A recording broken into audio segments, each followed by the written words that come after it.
Everybody, welcome to Digital Asset News, or Dan for short. My name is Rob. And first, I'd like to apologize. Usually we do these videos quite early in the day. It's just that there was a lot of things going on, a lot of things that are happening. So we just did this a little bit pushback. And I'm going to take Vicky's advice here and just delay the intro, because I guess the intro gets cut off for some reason. So I'll say it again. Welcome to Digital Asset News. My name is Rob. And today we're going to talk about, I think, some pretty scary things, quite honestly. And we're going to break this up into the non-hopium, hopium section. So the first part I'm going to talk about is thanks for listening. And then we'll talk about the good news. Then we're going to get into the bad news, or as I like to call it, the reality. And then we're going to get into the principles of Bitcoin, decentralization, and diversification. I think it's going to all just wrap it all up quite nicely. And then lastly, at the very end, we'll go over a little Q&A. And I'm going to talk about a giveaway tomorrow, which is going to be, I believe, a nano and also a stone book. So let's just jump into it. And let me just say this. First, thank you. Thank you, everybody, for listening to the things that I'm putting out. It's quite important if I'm just not talking to myself, because it's important that you do the things that I talk about, or not do the things, but consider the things that I'm talking about as far as the rules. And one of those rules was nothing on exchanges. Zero, zip, zilch, and try to take those off as fast as possible. And because of you, and a lot of people actually saying the same thing now, which is what I like, that we're kind of unified in the same direction, which is taking your crypto off exchanges. This is the Bitcoin Exchange Reserve.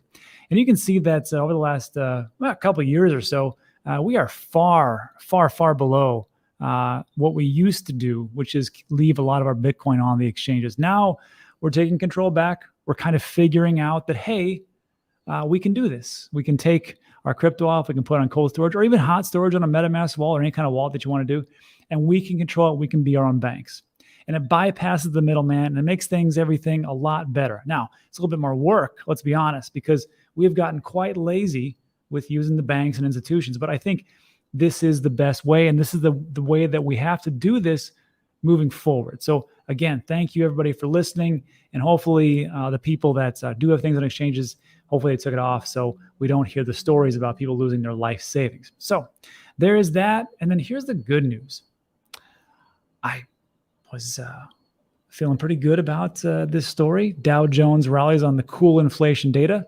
I guess there was some Walmart surges on earnings, which I don't have stock in Walmart, but just helps the traditional market. And then, of course, it carries over to our market. So Dow Jones Industrial Average rose more than 400 points Tuesday. That's today, after a cooler than expected reading in the PPI, which is a key inflation gauge. And remember, producer price index is kind of like the precursor to the consumer price index, which will be coming out in December, which will be right before the Fed meeting, before they decide to hike the basis points to 50 or 75. So that's a good sign. I'm not saying that the Fed's going to pivot, but it's positive because now things are slowing down. Dow Jones stocks, Home Depot and Walmart reported their quarterly earnings results ahead of the market, and apparently it was very good. So that's fantastic. So all this good news, how does that translate? Well, it actually translates pretty much better than I thought it would. So NASDAQ itself over 5 days is up, and we can see the S&P 500 also up pretty well. I mean, everything's up across the board. I mean, heck, even art is selling again. Paul Allen's art collection sets record with $1.5 billion sale. We'll get that a little bit later, but I'm just saying that we've got the traditional markets doing well.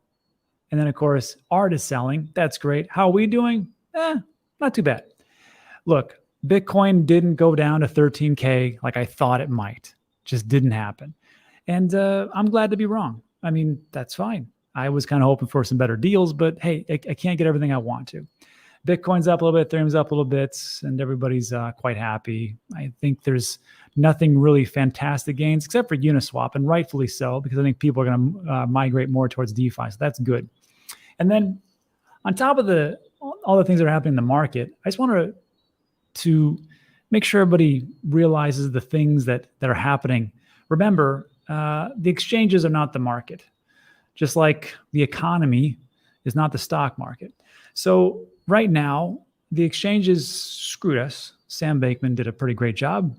Excelsior, Voyager, Celsius, those types of things, those type of places, right? But the products themselves carry on. It's like, well, that's not us. And I want to just give credence to one, which is World Mobile. Now, I'm quite biased, as you know, on my channel. So I have invested in World Mobile Token. I am a node operator, but I just find it interesting that there's products out there that are actually doing something, building, and have real world utility, which is pretty awesome. So if you don't know World Mobile Token, this is one of those air nodes right there. You can see that right there. This, I think, is outside of probably Zanzibar City. And you've seen these types of things here in the States or in the UK or in EU or Australia. It's just a node which operates for telecommunications, so it can bounce signals off, right? So then on top of that, they've also launched another one of their aerostats, which is a big blimp, essentially. And that allows for internet and telecommunications. And also, it's built on Cardano, World Mobile Token. Right now, they got 152 total air nodes. Total network consumption is 1.05 terabytes. And here's the unique users, 15,000, and it's in Africa. Before everybody says, oh, well, Africa, well, what's so great about that? Huge natural resources in Africa. I think it could be the next economic power over time. However, don't get too excited about that. World Mobile Token is really just getting started. And they got a long way to go because 1.05 terawatts over the last 24 hours, all right, it's pretty good. We're talking about roughly 30 terabytes. But just so you know, how many gigabytes does the average person in America or North America uses in a month? 536 gigabytes. So there's a mass here. Let's see, 1,000 gigabytes is 1 terabyte. So not that it is like the most fantastic thing of all time, but it's a step in the right direction. So I just want to tip my hat to the people that are doing things and making things operate. Great job, World Mobile Token. You are bringing telecommunications to people who do not have it, and you're doing a great job. Thank you for making crypto and digital assets work. So that's the good news. That's as good as the hoping was you're going to get today. Because after this, kind of goes downhill. So if you want to stop right now, that's cool. I understand. I would not want to stick around for the next part. But here we go. So here's the bad news, and it's the reality. And you got to take it with a grain of salt because, sometimes I get things wrong, but here we go.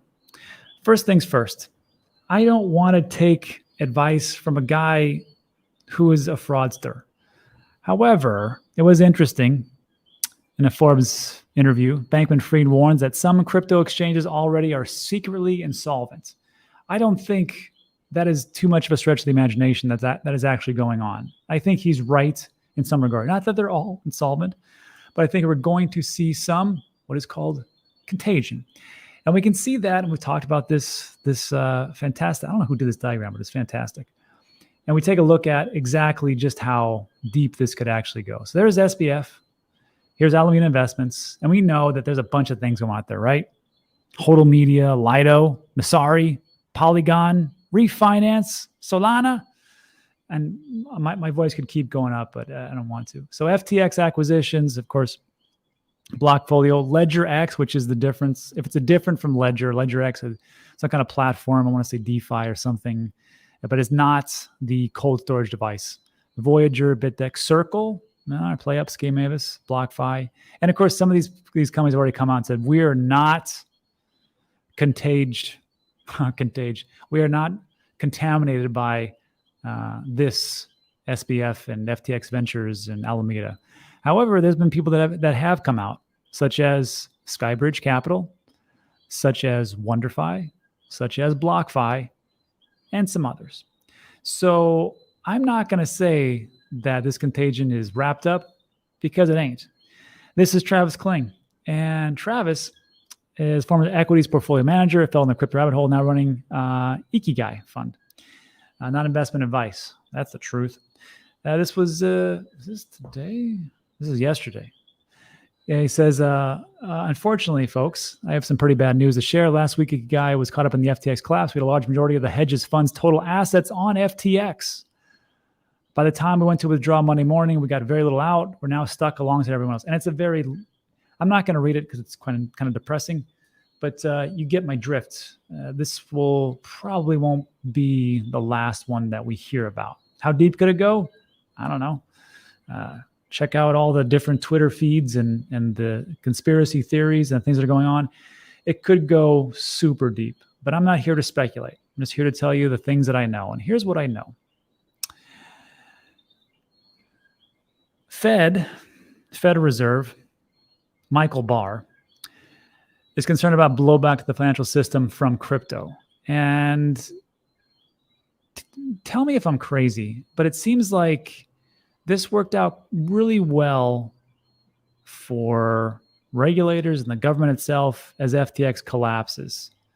Because, hey, you know, these guys, they were frauds, and we could have protected you harder, but you know, Congress didn't pass anything. Now if we push this thing through, I'm old enough to remember all the different wars that came about and the lies that were told.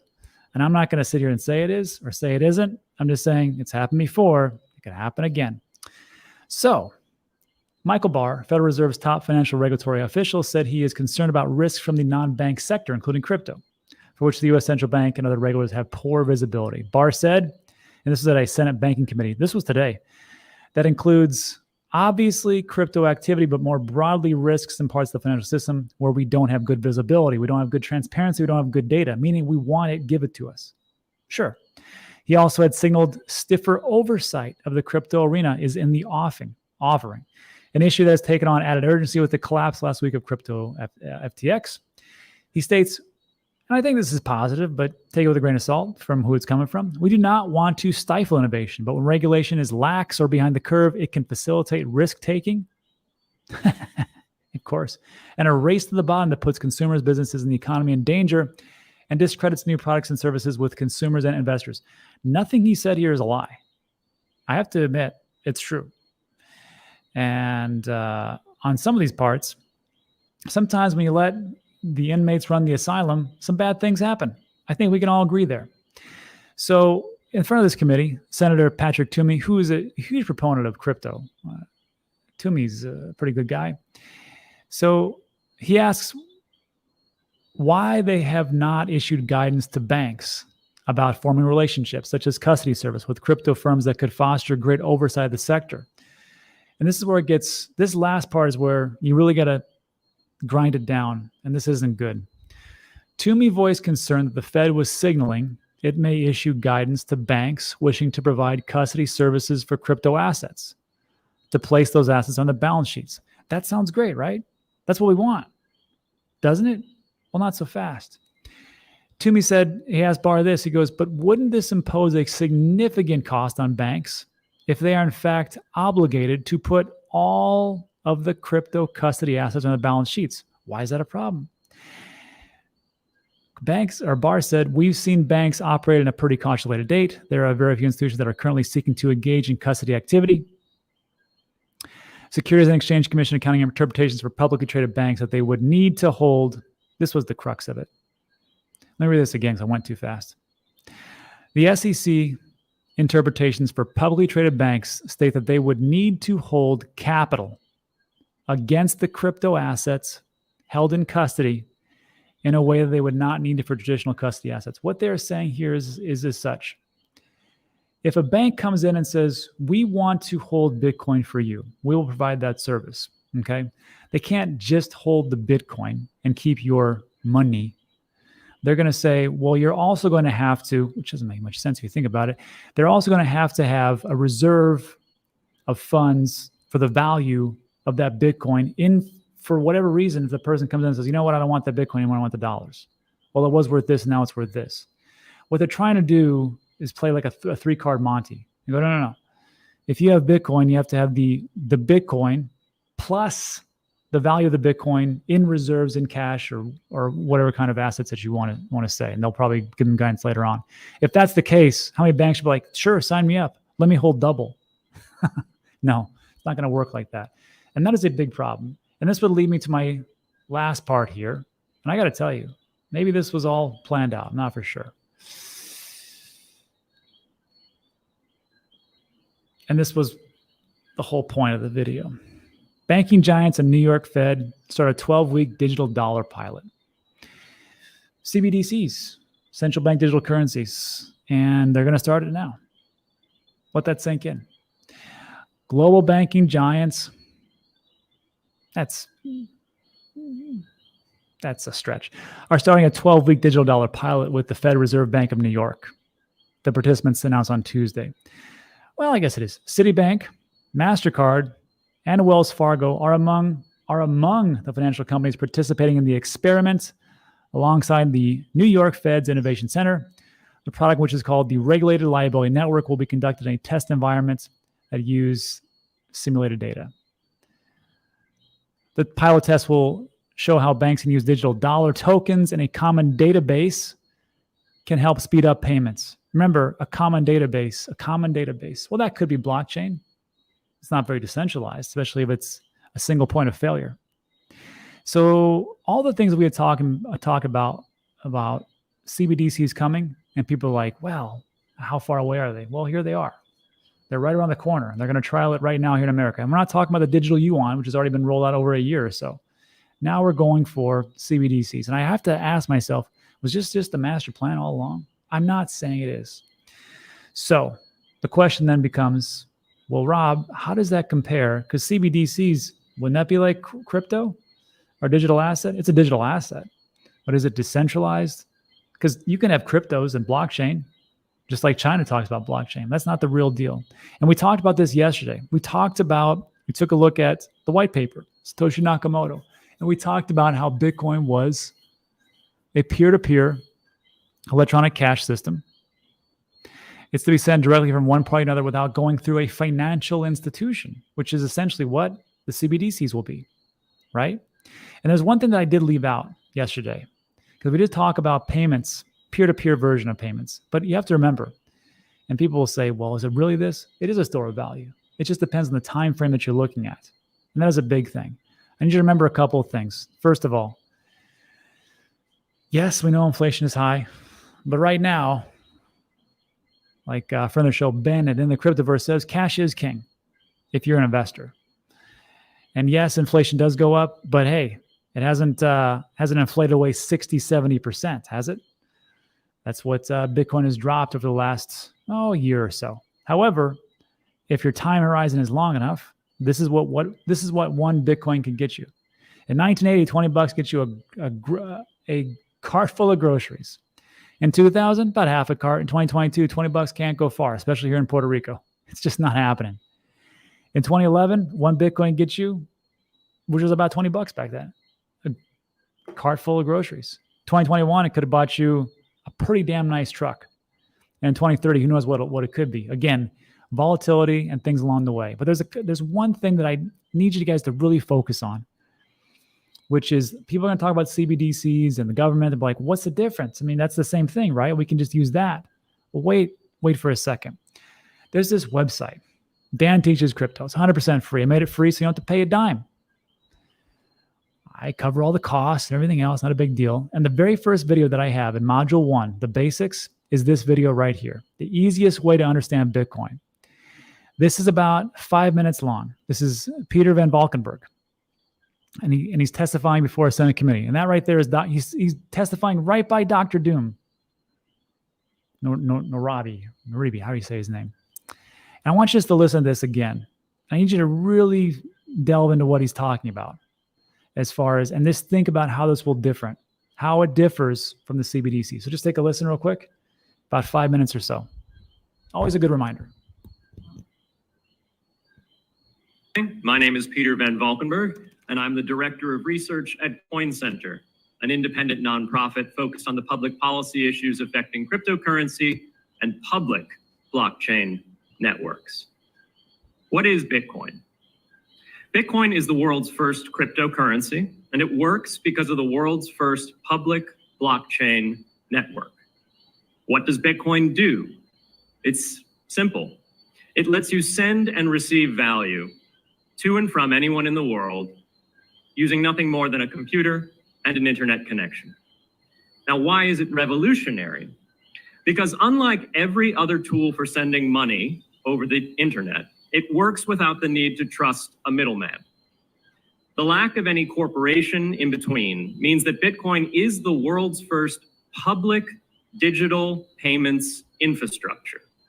And by public, I simply mean available to all and not owned by any single entity. Now, we have public infrastructure for information, for websites, for email. It's called the internet. But the only public payments infrastructure that we have is cash. as in paper money, and it only works in face-to-face transactions. Before Bitcoin, if you wanted to pay someone remotely over the phone or the internet, then you could not use public infrastructure. You would rely on a private bank to open their books and add a ledger entry that debits you and credits the person you're paying. And if you both don't use the same bank, well, then there'll be multiple banks and multiple ledger entries in between. With Bitcoin, the ledger is the public blockchain, and anyone can add an entry to that ledger, transferring their Bitcoins to someone else. And anyone, regardless of their nationality, race, religion, gender, sex, or creditworthiness, can for absolutely no cost create a Bitcoin address in order to receive payments digitally. Bitcoin is the world's first globally accessible public money. Is it perfect? No. Neither was email when it was invented in 1972. Bitcoin's not the best money on every margin. It's not yet accepted everywhere. It's not used often to quote prices, and it's not always a stable store of value. But it is working, and the mere fact that it works without trusted intermediaries is amazing. It's a computer science breakthrough, and it will be as significant for freedom, prosperity, and human flourishing as the birth of the internet. And Bitcoin is just the beginning. If we can replace private payments infrastructure, then we can replace other private choke points to human interaction as well. Now, why should we want to build more public infrastructure? Why should we embrace blockchains over corporate intermediaries? Why should we tolerate their inefficiencies and work to make them better? Why should we want the pioneers of this technology here in the United States and not fleeing overseas? A simple reason: because the corporate intermediaries providing today's critical but privately owned infrastructure are becoming fewer, larger, and more powerful, and their failures are increasingly grave. So roughly half of all Americans, 143 million people, had their social security numbers exposed to hackers because of a breach at Equifax. The SWIFT network has relayed hundreds of millions of dollars in fraudulent transactions because of hacked member banks in Bangladesh, Vietnam, Ecuador, and Russia. The FBI suspects now that the largest of these hacks was perpetrated by North Korea. Corrupt, low-level employees at an Indian bank, Punjab National, were able to fraudulently certify SWIFT messages, stealing $1.8 billion. It's the largest electronic bank robbery in history. In fact, it's the largest bank robbery in history. In October 2016, an estimated 1.2 million internet-connected devices were hacked and turned into a botnet that for several hours made prominent websites unavailable across Europe and North America, including CNN and Fox News, the New York Times, and the Wall Street Journal. Increasingly, physical machines are being connected to the internet to augment their capabilities. They're wired through servers that are owned and maintained by private and trusted intermediaries, the so-called Internet of Things. Pacemakers from St. Jude's Hospital have been hacked. Baby monitors from TrendNet have been hacked. And Jeeps from Jeep have been hacked to the point where they can be remotely commandeered and driven off the road. Now, those vulnerabilities are inescapable in systems that have single points of failure. It doesn't matter if the point of failure is a corporation or if it's a government. There shouldn't be a single point of failure. Similar choke points existed before the internet. If you wanted to deliver a message, you'd have to go through one of 3 television broadcasters or a handful of newspapers. Private corporations are essential, but no critical infrastructure should rely on 1 or 2. The internet removed single points of failure in communications infrastructure and ushered in a wave of competition among new media corporations building on top of its public rails. Blockchains can similarly disintermediate critical payments and IoT infrastructure. The technology is not yet ready to answer all of those questions today, but it is our best hope. And as with the internet in the 1990s, we need a light touch, pro-innovation policy to ensure that these innovations flourish in America for the benefit and security of all Americans. Well, let's see if that comes to pass.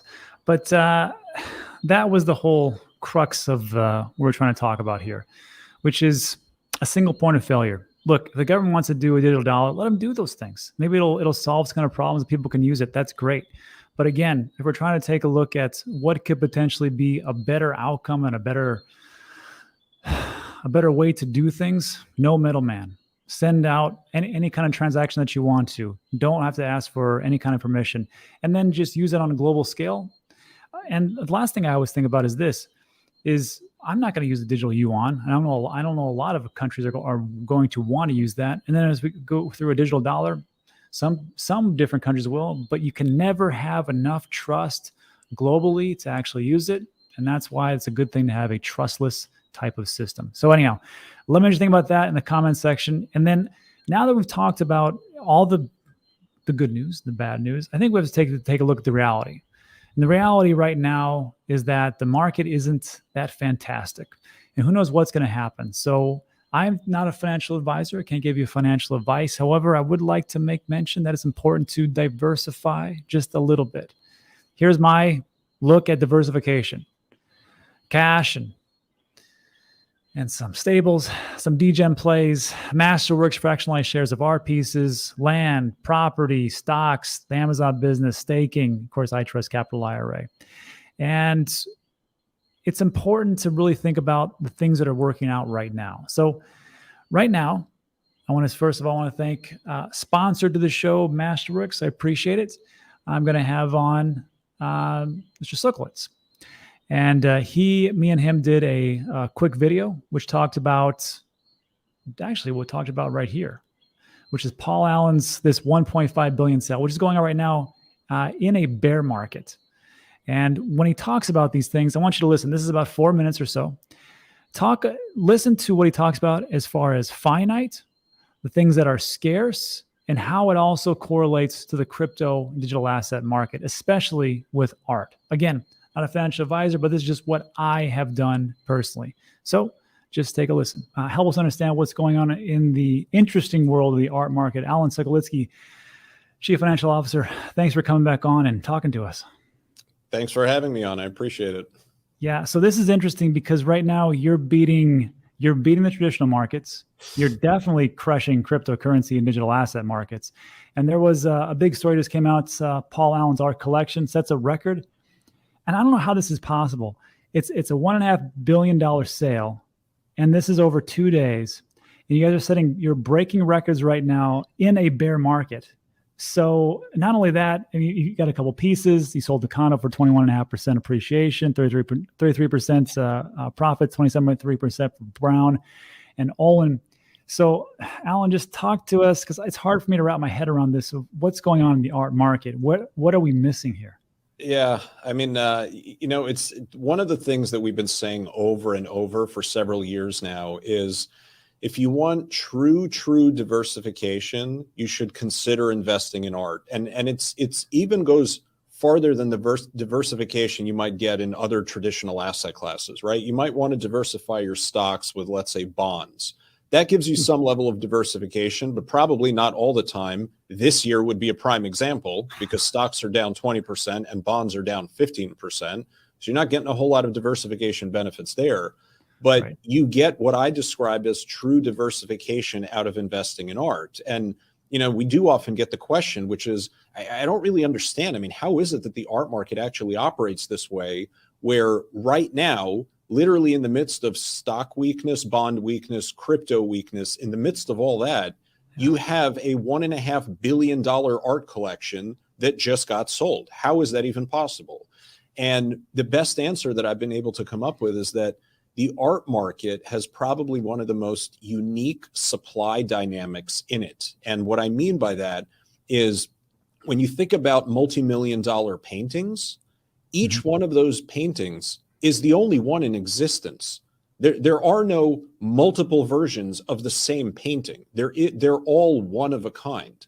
So when you're talking about price points in the art market that are multi-million dollars, that typically already gives you the impression that these must be paintings that have been appreciated for a long time by many art collectors around the world. There's a history, there's a provenance, there's a long-held appreciation for them. Otherwise, to be frank, how could they have gotten to multi-million dollars if that wasn't the case?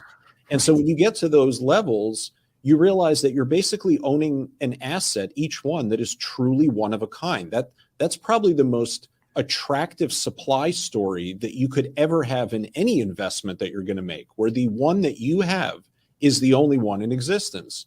And so going back to Paul Allen's, collection that's sold, and by the way, that $1.5 billion, that was just yesterday. This is a 2-day auction, so that was just yesterday. Basically, the collection, they had several lots of paintings. A lot, by the way, for any of your viewers who might not be familiar, in the auction market, a lot just refers to a group of works that are all sort of sold together as a group or a package in a sense, but that's probably not the right word to use. But there were several lots that sold for more than $100 million, several lots that sold for more than $100 million.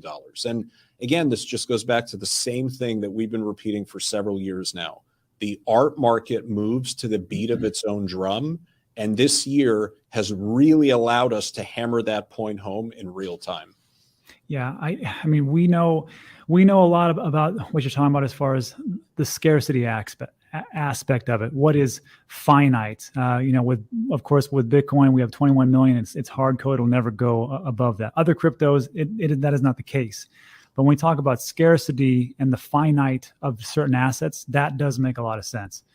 So to talk about this, and when you guys first came, we first started talking, I thought it was a pretty decent idea. I'm like, oh, it sounds like, a pretty good way to diversify.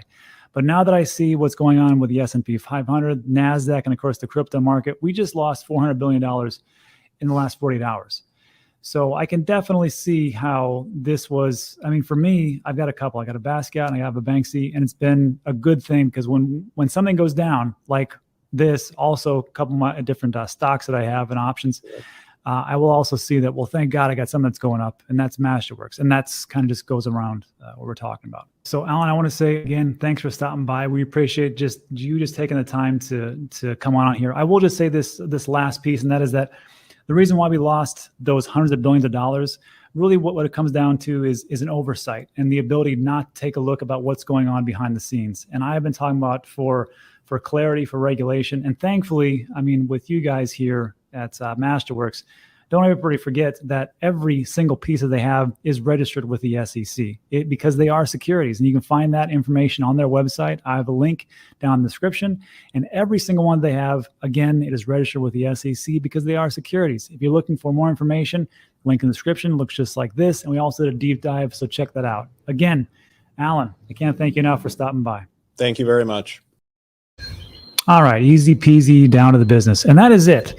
So look, for tomorrow, today is Tuesday, I believe, Wednesday, we're going to start doing some giveaways because I got to tell you, I want everybody to not make the same mistakes I did, which was lose my mnemonic phrases, which I lost Cardano, about 20,000 of those, just disappeared in some god-awful, who knows notebook that I had somewhere.